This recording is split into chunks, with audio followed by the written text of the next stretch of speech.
What's a credit event? Do you think the U.S. is at risk of one? No. So a credit event is when credit becomes very difficult to come by. So a credit event could happen if there's a major failure in the banking system. This was what people were worried about when First Republic failed, when Silicon Valley Bank failed.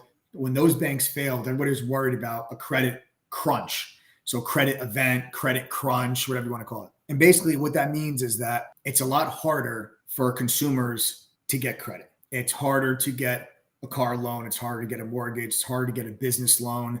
It's harder to get money. Banks are not lending as easily as they were prior because of whatever is happening, whatever the financial conditions of whatever at that moment, whatever the catalyst of it was.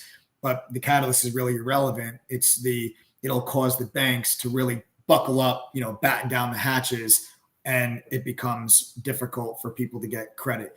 You also have a situation where sometimes we have defaults, and credit default spreads really start to widen. And that means when the credit default spreads widen, that means that the risk of default is rising. And that's a very bad sign. So when that's actually how you can bet against something. So actually the traders that actually made billions of dollars betting against the housing market, those were credit default swaps, where they were it's a very advanced instrument that the average retail trader does not have access to. You have to go to a large investment bank in order to even take a counterparty on that, because somebody else has to take the other side of that trade. So you can't do this through E-Trade. You're going to have to go to Morgan Stanley. You got to go to Goldman Sachs. And you've got to be a big player in order to even make a trade like that. But you're basically betting on the default of either an entity or, an individual company, where you're saying, I think that they are not going to be able to meet their debt obligations. They're not going to be able to repay back their debt,